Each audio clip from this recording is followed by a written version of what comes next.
Entrez. Monsieur Oved, shalom aleichem. Ça y est, c'est tout réfléchi. Il faut absolument qu'on ait le binyan pour la yeshiva. J'y ai pensé jour et nuit. C'est l'endroit rêvé. C'est un endroit incroyable, il nous le faut absolument. Attendez, Rav Bergel, ça ne se passe pas exactement comme ça. Cette maison est très particulière. Elle a une histoire, la famille est très attachée. Elle appartient à la famille Alperine, dont le père était champion de boxe.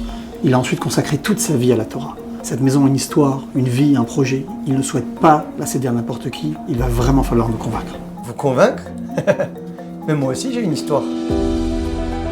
Je suis né en 1984, à Meknes, au Maroc. Dans une famille traditionnaliste. À l'âge de 3 ans, mes parents décident de quitter le Maroc pour venir s'établir à Toulouse. Et voilà que, à ce moment-là, j'étais dans les écoles laïques. J'ai fait en parallèle beaucoup de sports de haut niveau, tantôt le judo, tantôt le foot. Je m'investis jour et nuit pour le sport et je remporte beaucoup de championnats, jusqu'à même les championnats de France.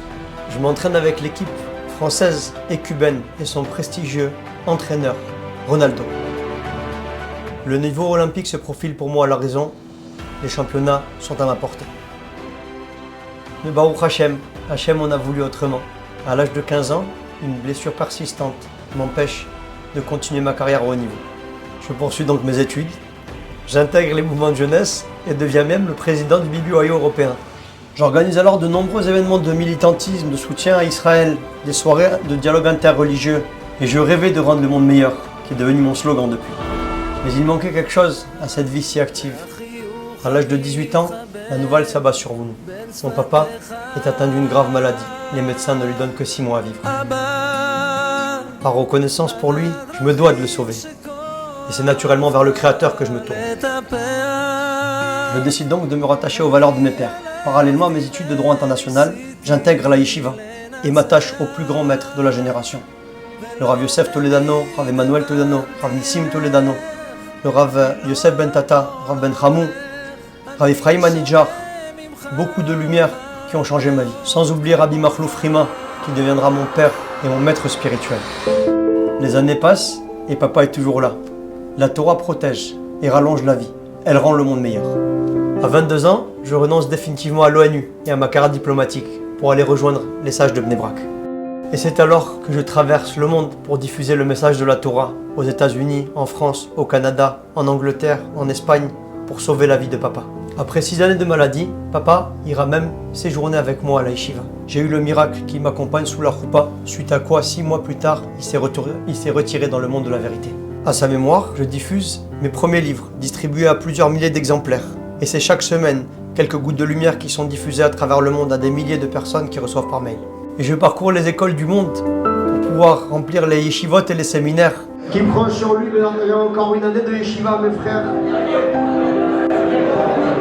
Avec la bracha de mon maître, ma lumière, le grand de la génération Raphaïm Kanievski, que j'ai eu le mérite de faire rencontrer à des centaines de personnes francophones. En 2017 est venu le moment d'accueillir ces centaines de jeunes assoiffés de Torah. C'est la Yeshiva Torah Israël qui ouvre ses portes.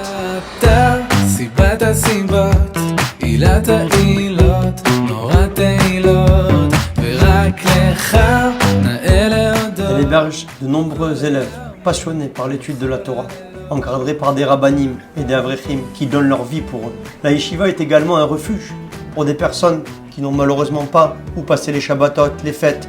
Pendant tout le Corona, nous avons accueilli des centaines de Talmidim qui n'avaient pas où aller. La Fondation pour un monde meilleur œuvre encore et encore pour le peuple d'Israël. Des colis pour Pessah, pour les fêtes, des Shabbatot organisés, des aides sociales, des jeunes calottes qui n'ont pas de quoi se marier et que nous soutenons financièrement, des personnes qui peuvent rentrer dans les séminaires par le mérite des généreux donateurs de la Fondation. Et ce Shabbat annuel des Bachurim, des yeshivot francophones d'Israël, on en parle ? C'est chaque année plus de 500 élèves qui se réunissent autour de la Torah et des maîtres d'Israël et qui prennent sur eux encore des années de yeshiva pour faire grandir la lumière dans le monde. Alors monsieur Oved, vous pensez pas qu'on a de quoi faire avec ce lieu extraordinaire? Laissez-moi rêver. Cette salle qui sera notre Beth Midrash, qui sera illuminée par la lumière de la Torah. Ces chambres dans lesquelles nous pourrons accueillir encore plus d'élèves dans un confort absolu. Cette salle où nous pourrons organiser nos événements. Enfin une chance unique pour nous d'avoir notre propre binyan ici en Eretz Israël, au nom de la Torah et pour un monde meilleur. Vous n'allez pas nous en priver, monsieur Oved. Et après tout, le propriétaire des lieux n'était-il pas un champion d'arts martiaux? C'est pas un clin d'œil du bourré au lame? Un instant. Mes chers frères et sœurs, on a besoin de vous. C'est le projet de notre vie. Aidez-nous à faire encore et encore plus pour acquérir ce magnifique lieu de Torah. Nous avons besoin de vous. Vous êtes nos associés pour les jours de campagne. On compte sur vous. Répondez présent et soyez bénis de toutes les brachot de la Torah et du Gan Eden, comme l'a promis notre maître Raphaël Kanievski. Je vous aime.